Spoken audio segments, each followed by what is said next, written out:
Hey, thank you for listening. I'm Carl from Carl's Creative, and I'm reading my essay that I published yesterday called Your Knowledge is Only as Good as Your Information. A little background on that.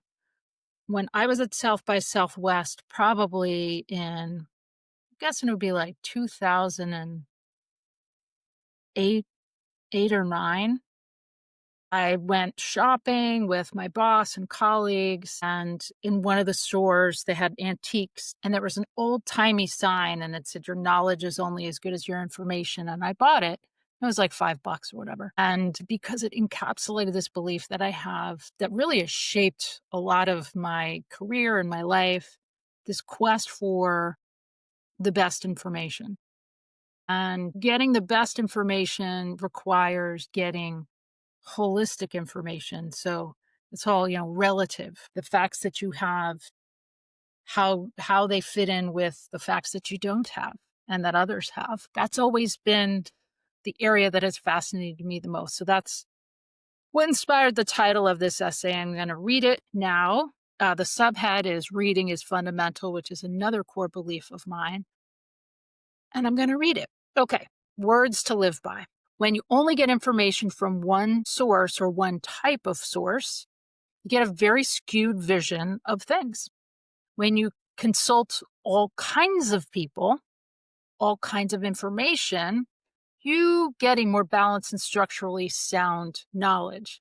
And when I think about that, I think about male and female, rich and poor, and everything in between those two, polar. If you get into the whole, I can't remember what it's called, but where people just get into these polar arguments.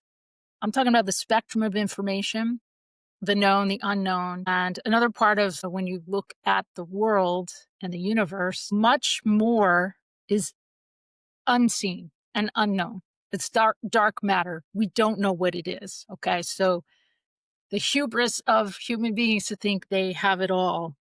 We don't have it all. We're not even close. But I digress. Getting back to this article. So, when you consult all kinds of people, all kinds of information, all kinds of approaches, you get more balanced and structurally sound knowledge. But even better is to look inward instead of outward. As Ralph Waldo Emerson, he is the GOAT. He's my favorite American philosopher. He beautifully expressed in his seminal essay, Self Reliance, nothing at last is sacred but the integrity of your own mind. Do not let them put chips in your head, dude. Gotta hold on to your humanity. Emerson is not referring to people being egomaniacs and believing that their own mental constructions are superior to those of others.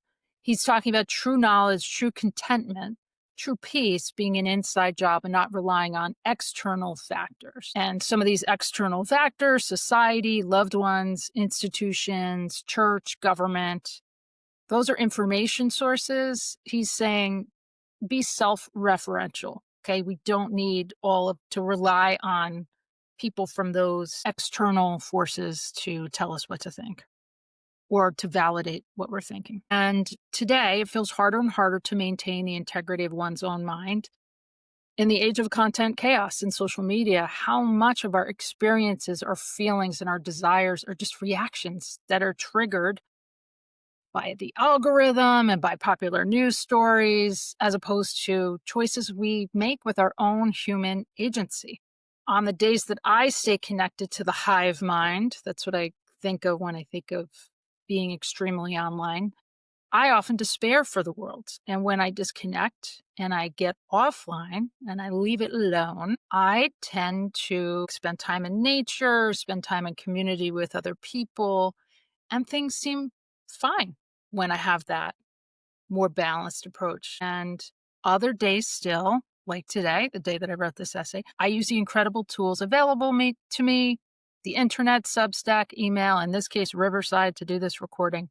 I'm using these tools to express myself. And this is really important because there's this penchant to villainize and turn the tools into the bad thing. And I don't believe that. I believe, again, we're human beings with agency, and it's how we use the tools that really defines the outcomes. I'm reminded of Timothy Leary's movement of the 60s: turn on, tune in, drop out. Leary advocated the use of psychedelics to expand consciousness and explore new approaches to reality. His slogan captured the era's spirit of questioning authority, which I think is a good thing, exploring altered states of consciousness, and rejecting conformist middle class values. That sounds pretty good to me. For me, his ethos carries a lot of appeal, except for the LSD part. Me personally, I don't really know much about that, and ergo, I don't trust it. In the future, if I learn more, maybe I would trust it, but at this juncture, I don't know enough about it. So I would rather do yoga and meditate to reach other dimensions because those work. And, I'm not saying it's perfect. I wouldn't try other things, but one of my growth opportunities is overcoming my information addiction. Reading and consuming so much information doesn't help me. It makes me depressed. It's the opposite. Opposite of depression is expression.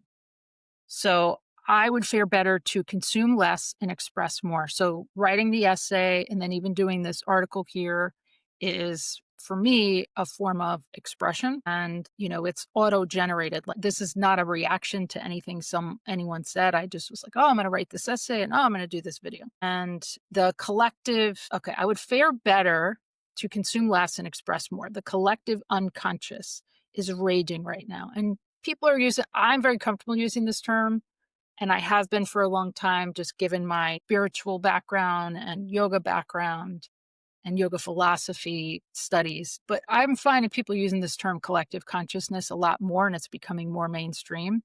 And the key is it is raging. It's very nutty. And it's kind of the collective ego run amok. This is what we're seeing in the world. And so exposing to myself to it too much is counterproductive.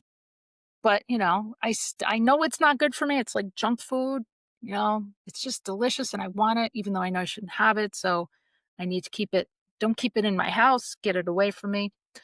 The title of Mindy Kaling's book from a few years ago adeptly captured the insecurity that social media exploits. And the title of her book was Everyone Hanging Out Without Me. It's FOMO. We all know what FOMO is. So how do we break free? For starters, I just reorganized my phone, deleting apps and putting them in folders so as not to have a visual assault every time I peer at the phone. I think that's super important. And that's really what you're seeing too in the entertainment world when you go to your Netflix home screen. They're streamlining the number of things that you see so you're not visually overwhelmed and leave. And YouTube does that very well by making a very big clear choice up in the front. I just reorganized my phone, deleting apps, putting them in folders so not to have a visual assault every time I peer at the phone. I changed my screensaver to a photo of me on the beach doing Warrior 3. It's a beautiful photo that I love of myself. It's really far away and it's a shadow, and it was me. It was taken on the beach in St. Augustine back in April. And really, just when I think about that photo, I get calm. Even just telling you, disembodied audience out there, I feel calm. I also put 15-minute timers on all of my media sources rather than go cold turkey. I'm just trying to dial back gradually. And I've been working on this for years. So I haven't found the solution yet. And I haven't heard of anyone else who has found the solution. Whoever finds the solution, I hope they tell it to the world. Somehow find a way to come back onto these platforms and share the message. Similar to the deals I often strike with my 11-year-old, if I want 30 minutes of screen time, I must spend an hour reading a real book. Again, I don't always, hold up my end of the bargain, but it's an aspiration. And from my understanding of a lot of research that's going on right now, even just micro efforts are effective. So the other thing that's effective, I know for sure for me, is reading books. And this is something that I think generations who have grown up in the post-digital era really should double down on, this is reading books. And I've noticed over the years, like chunks of my students are reading books more than they used to on their own, reading for pleasure. And reading books trains your brain to resist the dopamine driven urge to constantly switch contexts. Because that's what happens in the digital world. You're just jumping around mentally and then you don't really get any depth. And when you don't get any depth, your insights are not of particularly high quality, and that leads to problems over the long term. By committing to following an author's sustained argument, I practice patience and I learn to sit with complexity instead of demanding easy conclusions. Instead of the regurgitated content offered by algorithmic feeds, books force me to construct meaning myself by translating symbols into understanding. So there is an active practice going on when you're reading. You are co creating the meaning. And this is one of the areas in generative AI that I don't think is adequately understood by those pushing it forward, is that it's more than just the text on the page and even just people's written reactions. It's a live co-creation of meaning. So when you suck up and you hoover up the dead text, you don't have it. You're not getting the full piece of art in there. There's the meaning is not contained in the words. The meaning is contained in the relationship between the reader and the work. Okay. Let's see. When I read, I'm doing the cognitive work, building neural pathways that support independent thinking, critical thinking, which is so important. Reading is one of the most radical acts of resistance to conformity available to us because the practice itself rebuilds our capacity to think clearly in a world designed to keep us confused and compliant. It also builds tremendous empathy, which is something that you can't intellectually teach someone. You have to, again, be a participant in the co-creation of meaning. And fiction is just an incredible gateway and pathway to empathy for others who are unlike you. And man, am I grateful that I was instilled with a love of reading from a very young age. It's helped me understand the world, and it's helped me travel and navigate the world and know what I'm heading into before I even get there, because it's a form of research and an experience. The books I'm currently reading. So put down the phone and pick up a book. Note to self as well. Okay, books I'm currently reading, rereading, or thinking about. Okay, The New Earth by Eckhart Tolle. Oh, I actually have it right here. This is just a OG. Love that book. I pick it up all the time. Never gets old. It's kind of one of those, doesn't go out of style. 1929 by Andrew Ross Sorkin, which is on my Kindle, and just think so highly of Andrew Ross Sorkin and his work. He's a very disciplined and balanced and well researched. I mean, I've been reading his Deal Book newsletter since the since he started that. And just very high quality information. And then End Shittification by Cory Doctorow, which is, man, it'll blow your mind if you know much about the digital ecosystem. And if you don't, it could be a little heady. It's a lot to grasp. But he does make it accessible and fun and funny in certain ways. Wedding People by Alison Espach.